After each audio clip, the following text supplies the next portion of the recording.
Hi guys! Magandang gabi sa inyo lahat.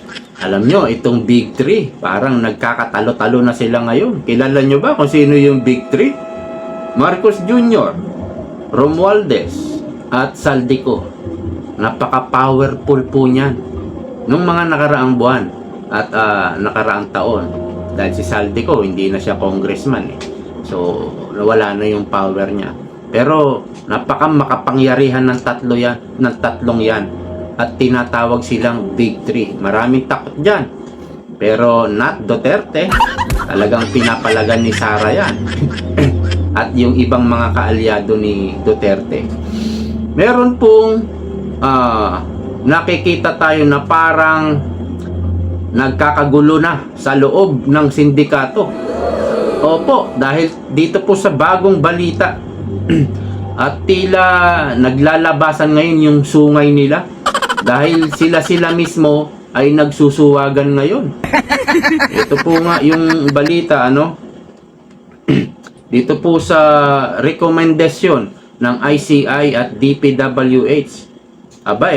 Pinapakasuhan ng ICI at DPWH ng plunder charges si Romualdez at co over flood control scandal. Si Saldico, balita natin may arrest warrant na eh. So si Romualdez na lang ang wala pa. Pero ito ba ay dapat nating ikatuwa? O dapat ba kasi dapat mag-ingat tayo dahil wala na po tayong ako la lang Ako, wala na po akong katiwa-tiwala dito sa gobyerno ni Marcos Jr.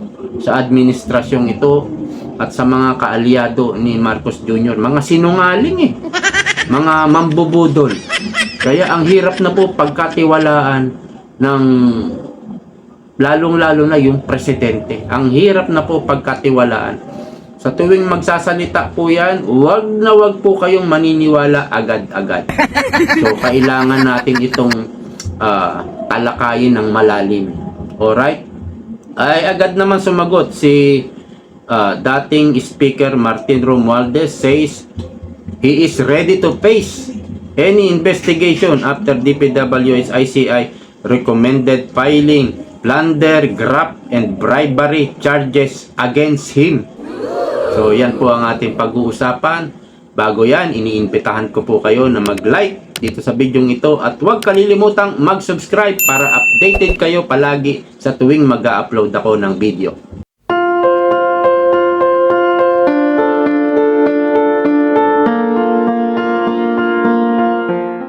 Okay, so nasabi ko kanina na tila nagsusuwaga na itong mga to. Magkakadikit dati to eh. At pare-pareha silang malalakas, pare-pareha silang powerful. Pero ngayon tila nagkakatalo-talo na, nagkakalaglaga na, Unang-una ang ICI nag-create niyan si Bongbong Marcos. So ang boss nila ay si Bongbong Marcos. Ganon din ang DPWH. Si Vince Dizon ang nagtalaga diyan, si Bongbong Marcos. So siya ang boss ni Vince Dizon, si Bongbong Marcos. At ito ay executive, kaya ang presidente ang kanyang boss. So, ibig sabihin, mayroong basbas po itong recommendation ng DPWH at ICI ni Bongbong Marcos. At sino ang gustong pakasuhan? Si Romualdez, na pinsan buo ni Bongbong Marcos at talagang magkaalyado sila na matibay, matatag ang kanilang alyado. So nagtataka tayo ngayon, laglagan na ba ito? Okay, ito ba ay dapat nating ikatuwa? Kasi marami sa atin gustong makitang makulong itong si Romualdez. Hindi naman kasi po pwedeng si Saldico lang ang nagnakaw. Si Romualdez walang ninakaw kahit piso. Hindi naman kapanipaniwala yun. Kaya maraming may gusto na makulong itong si Romualdez. Pero dapat ba tayong matuwa? Kaya nga sabi ko kanina, maganda itong pag-usapan at dapat ang talakayan dito malalim. Dahil sawa na tayo sa mga pangako at ayaw na natin magpabudol pa. 'Di ba? So, unahin natin si dating Speaker Martin Romualdez at isunod natin si Saldico. Okay. Ang nakikita ko dito, tatlong senaryo. Tatlo. Una po, ang titingin po, ang fact-finding sa rekomendasyon ng ICI at DPWH ay ombudsman. So, meron nga sinabi si Marcos, ito, Marcos Jr. says, Ombudsman probe on flood control anomalies to include info concerning former Speaker Romualdez, ex-Congressman Saldico. Ang fact-finding po ay si Remulla. Siya po yung nakaupo sa ombudsman. Magkasangga yan eh. Si Remulla at si Martin Romualdez, magka-brad pa yan sa fraternity, di ba? So, paano tayo magtitiwala sa fact-finding investigasyon na gagawin ni Remulla kay Martin Romualdez? Baka pawalang sala agad ito si Martin Romualdez. Ikalawang senaryo.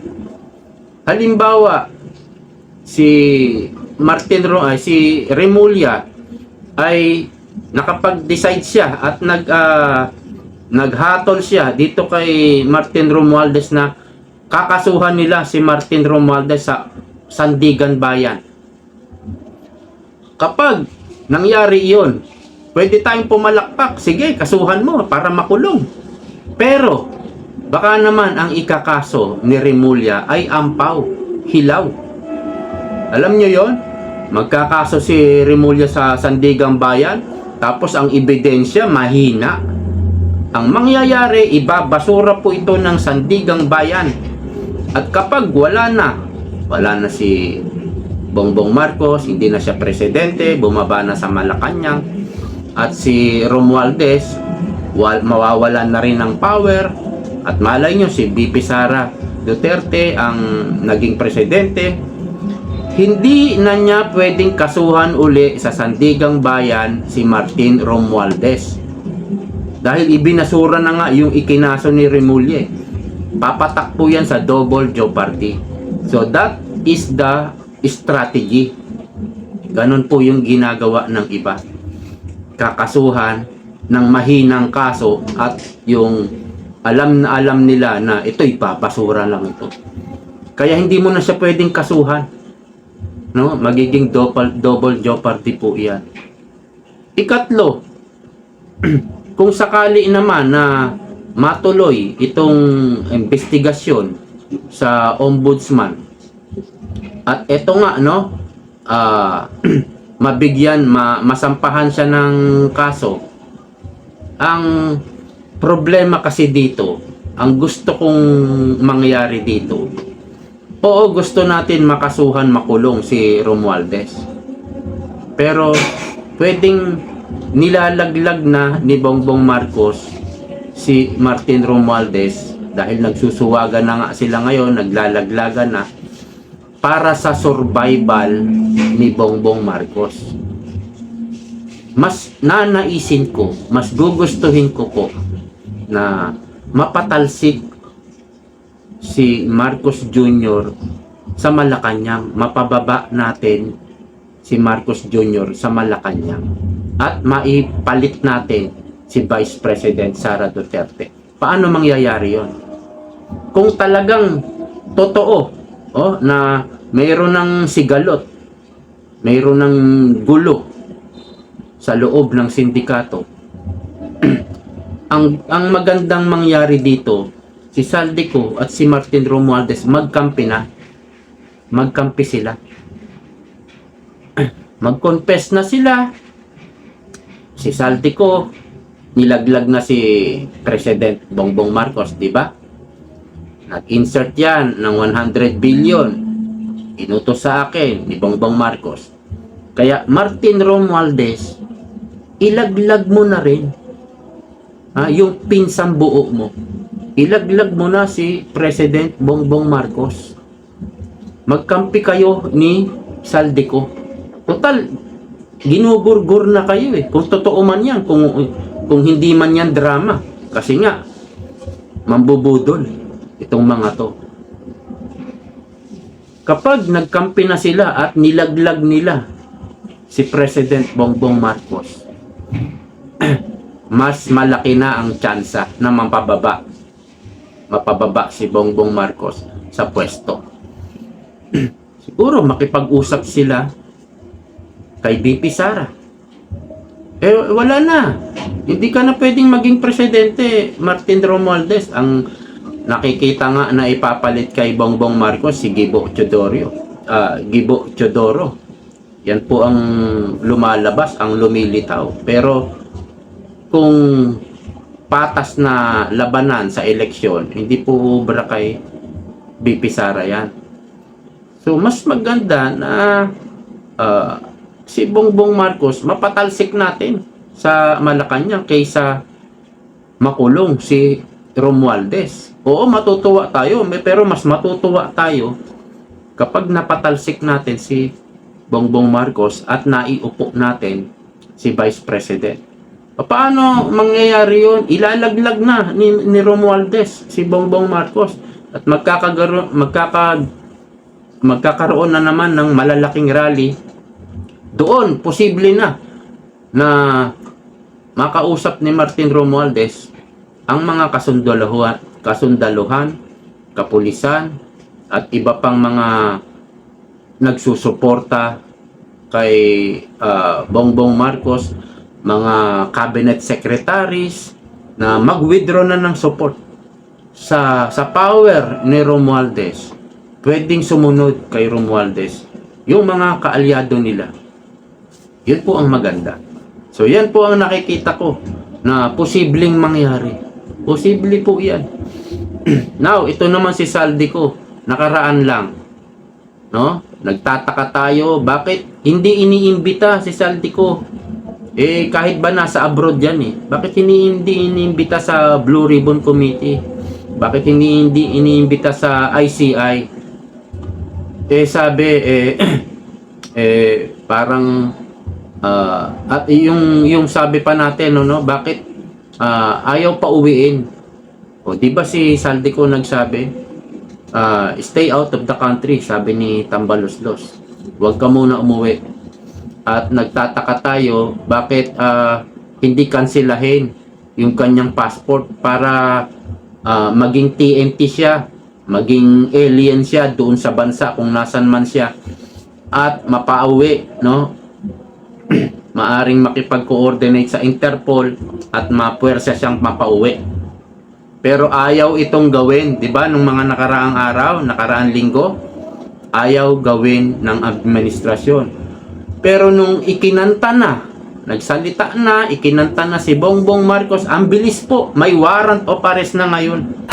Ang bilis kasuhan ni Remulla, ang bilis lumabas ng warrant of arrest. At nakaraan nga, 'di ba, may anunsyo si Bongbong Marcos kung saan may mga makukulong na raw. May mga makukulong na bago magpasko.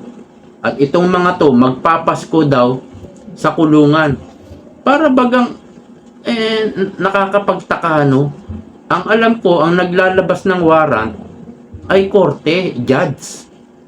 Judge ang nagdidesisyon yan. Korte ang naglalabas ng warrant. So parang napakasigurado na sure na si BBM na makakapaglabas ng warrant bago magpasko. Ano yun? Kausap niya ba yung korte? Kausap niya ba yung mga judge? Diba? Paano niya masasabi yun? Bago magpasko, may maaaresto na. Judge po kasi, korte po kasi ang nagre-release ng warrant. So, nakakapagtaka. Pero ngayon, meron na raw warrant of arrest si Saldico. Ang bilis po dahil ikinanta na si Bongbong Marcos. Pero nung hindi pa kumakanta si Saldico, ayaw nilang pauwiin. Ayaw talaga. Ayaw nga i-cancela yung passport So, ang nakikita natin sa mga kilos ni Bongbong Marcos ay laging delay. Laging huli na. Para ano? Para ipakita sa taong bayan, ito po, may ginagawa po ako. Wag na po kayong magalit. 'Di ba? Ganyan yung ginagawa ng nung parang retoke retoke ng pamahalaan ni Bongbong Marcos. At puro delay yung kanilang action. At mayroon pong report si BBM. Ito po, pakinggan po natin. Magandang araw po sa inyo lahat. Oh, Ito po ay isa pang report na aking ginagawa oh, upang malaman ng taong bayan kung ano na ang nangyayari tungkol sa mga flood control na kaso na naging iskandalo. Oh. At kung paano kung ano ang mga ating nagawa upang mapanagot ang mga may kagagawan nito. parang hirap na magsalita si Bongbong Marcos. parang nangangapa kung ano sasabihin niya, no? Kaya nais kong report na ang ombudsman na formal nang naghain ng kaso laban kina Saldico at iba pang 17 individual batay sa mga ebidensyang iniakyat ng ICI at saka ng DPWH. Hindi po ito haka-haka, hindi po ito kwento. No. Ito po ay tunay na ebidensya. O bakit sinasabi yan ni Bongbong Marcos? Hindi po ito haka-haka ha. Baka parang gusto niyang sabi, hindi po kayo niloloko ha. Hindi ko kayo binubudol. Alam na rin niya eh. Alam na rin niya na nagdududa, wala nang tiwala ang tao sa kanya kasi madalas siyang mambudol, di ba? Oh. At ito po, para hindi ko na papasahin, pero makikita naman ninyo sa phone ninyo, ito yung listahan ng may arrest warrant na. At ang susunod na hakbang ay wala nang paligoy-ligoy pa. Ang ating mga otoridad ay siyempre papatupad na nila itong mga arrest warrant na ito. Aarestuhin na sila, ihaharap sa korte at pananagutin sa batas. Walang special na pagtrato, walang sinasanto. Ako ang nagsimula nitong lahat. Oo. Ako ang magtatapos. Kaya asahan po ninyo na wala pong tigil itong aming ginagawa. At kahit na parang napakatagal ang dumangat na panahon, ako'y nagpapasalamat sa pasensya ng ating mga kababayan. Ngunit nagbunga na ng resulta ang mga pasensya ninyo. Maraming salamat. Maraming salamat po. Magandang araw po sa inyo. Okay. Sabi ni Saldico nag-insert ka raw ng 100 billion eh. Pero naniniwala ba kayo? Ako naniniwala ako eh. Bakit? Ang lumalabas po ngayon na ghost project ay 482. Ang dami. Yan yung findings ng DPWH. 482 ghost project. Yung 100 billion na insertion, ang dami pong proyekto nun. Bakit wala pang nakakasuhan sa mga gumawa ng ghost project? Bakit wala pang nakukulong sa mga gumawa ng ghost project? Sino ba yung 70 na sinasabi ni Bongbong Marcos na individual kasama ni Saldico na mayroon ng arrest warrant at ipatutupad na to ng mga pulis? Sino ba yan? Di ba yan yung mga district engineer? Mga sila Diskaya? Yan yun eh. At yung may isa pang congresswoman na isa, Kahayon ba yun? Kalayon. Pero bakit yung mga ghost project walang naididemanda, wala pa rin na ipapakulong? Ang daming ghost project noon. So ito po yung 100 billion insertion ni Saldico na inutos ni Bongbong Marcos na mga ghost project. Ang dami po niyan. Kaya hanggang ngayon walang mapakulong. Kaya totoo yung sinasabi ni Saldico. Kaya Martin Romualdez, Saldico, magkampi kayo at ilaglag nyo na si Bongbong Marcos dahil mas malakas ang inyong impluwensya dahil mga kasamahan nyo yung mga kaalyado ni Bongbong Marcos, mga kakilala nyo, kasamahan nyo, kadikit nyo, yung mga nasa kasundaluhan at kapulisan. Madali nyong mahihikayat na mag-withdraw na ng support para maiupo na natin si Vice President Sara Duterte. At si Saldico, si Romualdez, ewan ko si Romualdez kung pwede maging state witness. Si Saldico, qualified na qualified yan. Pwede rin siguro si Martin Romualdez. Kahit makaligtas na si Martin Romualdez, or sabihin niya na kahit hindi siya ligtas sa kaso, willing siyang kasuhan. Alam mo 'yun? Mapatalsik lang si Bongbong Marcos. So, yan po ang nakikita ko, yung tatlong senaryo na yan. Kaya, wag po tayong agad-agad matuwa kung kakasuhan si Romualdez dahil baka mahinang kaso lang ang ikaso ni Ombudsman Remulla, mababasura lang ang kaso. At hindi na pwedeng kasuhan muli dahil may double jeopardy tinatawag. At dito naman kay Bongbong Marcos, sige lang, hanggang saan ka mambubudol ng taong bayan.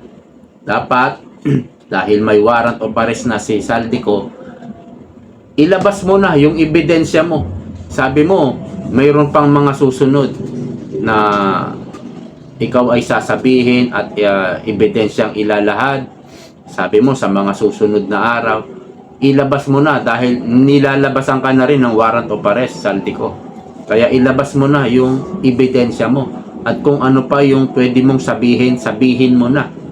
Martin Romualdez, nilalaglag ka ni Marcos Jr., ilaglag mo na rin. Pero ang nakikita natin sa ngayon, nagkakagulo na sa loob ng sindikato.